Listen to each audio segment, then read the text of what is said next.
無論係咪藍天，伸出手，快樂日日喺身邊。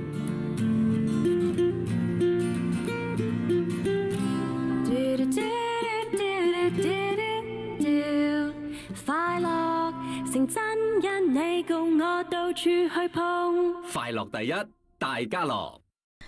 藍藍天空高掛我的夢。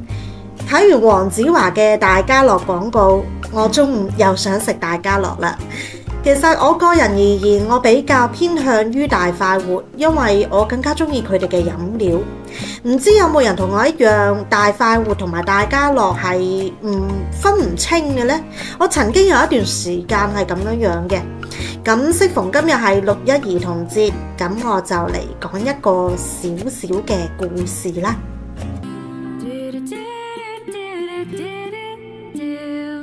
快樂成真，因你共我到處去碰。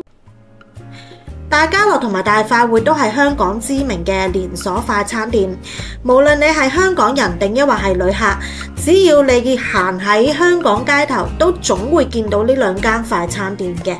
佢哋嘅食物 menu 相似，門店佈局相似，唔知道以為佢哋係天敵。事實上，佢哋係兄弟品牌，雖然並非你死我活嘅天敵啦，但係亦都冇兄弟集團咁樣相互扶搖直上嘅戲碼。大家樂同埋大快活仲有另外一個熟悉嘅品牌，就係維他奶，都係出自於羅氏家族。家族兄弟都係以羅咩咩咩咩祥起名嘅，當然唔係呢個啦。當年羅氏兄弟中，羅貴祥係畢業於 Hong Kong U， 憑借佢嘅廣博見識，40年代已經喺香港建立咗公司，進軍飲食行業。呢一個公司就係維他奶。但係佢唔係今日嘅主角，今日嘅主角係佢嘅兩個兄弟羅騰祥同埋羅方祥及旗下嘅品牌。騰哥同埋方哥本身就係喺奶廠嗰度幫手執頭執尾嘅啫。但係60年代末，騰哥就覺得民以食為天，食應該會比飲更加有潛力，於是就另起爐灶，喺銅鑼灣開咗第一間大家樂。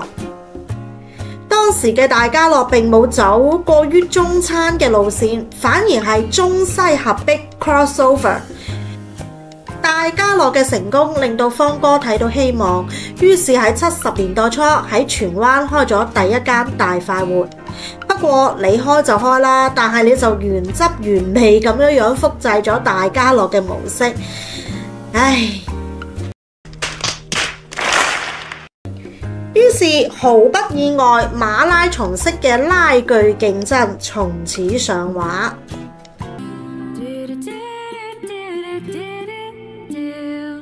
快樂成真，因你共我到處去碰。兩軍對壘應該算係比較合適嘅4字詞語嚟形容大家樂同埋大快活啦。尤其係喺上個世紀，大家樂一開始嘅模式就係中西混搭，仲有首創嘅自助取餐。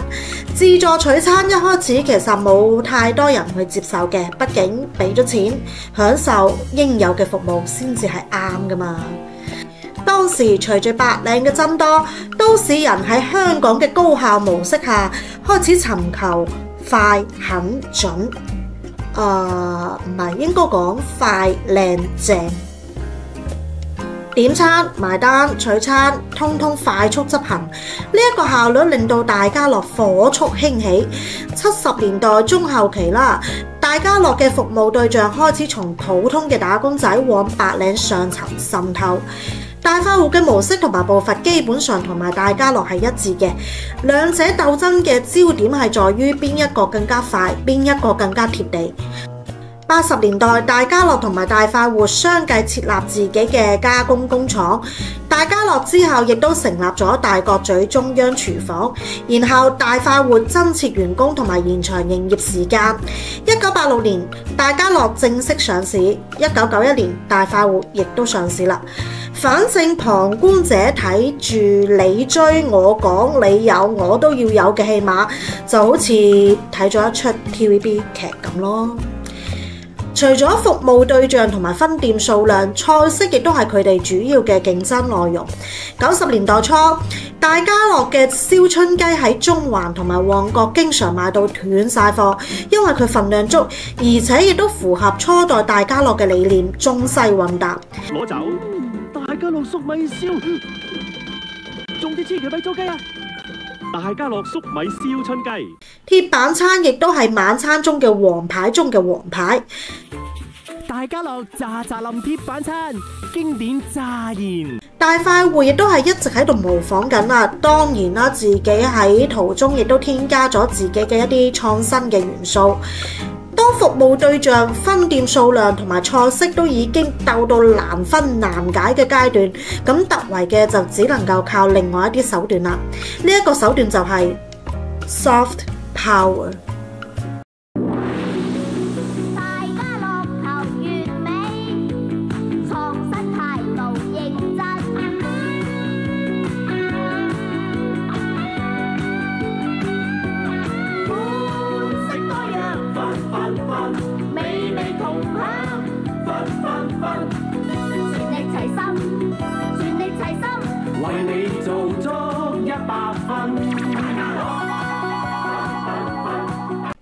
千禧年之後，由於前期嘅不斷擴張同埋大量嘅廣告植入，再加上美食文化嘅更新迭代，兩者喺收支上多年來亦都唔係話十分理想。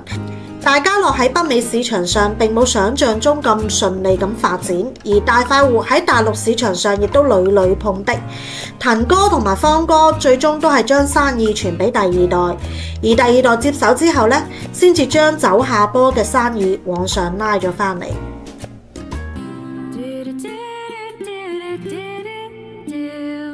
快樂成真，因你共我到處去碰。正如前面所講啦，我個人係比較偏向於大快活嘅，主要係口味問題啦。我好似好耐冇食過一餐美味嘅大家樂啦，但係大快活嘅話呢，無論喺香港定抑或係大陸，感覺上口味都冇太大嘅差別或者變化。或者咁講啦，感覺上大快活嘅味道水平係比較穩定嘅。不過呢個純粹係我個人嘅感覺啦吓。OK， 今日嘅故事就講完啦。如果只能夠係二選一嘅情況下，唔知大家係中意大家樂多啲啊，定因為係大快活多啲呢？ OK， 如果中意我嘅視頻嘅話，不妨 subscribe 點個 like comment and share 啦。兒童節快樂 ，Happy Children's Day！ 祝天下所有嘅兒童、所有嘅小朋友都可以健康成長、平平安安、幸福美滿。兒童節快樂 ，Happy Children's Day！ OK， 視頻到呢度啦，我哋下個視頻見 ，See you。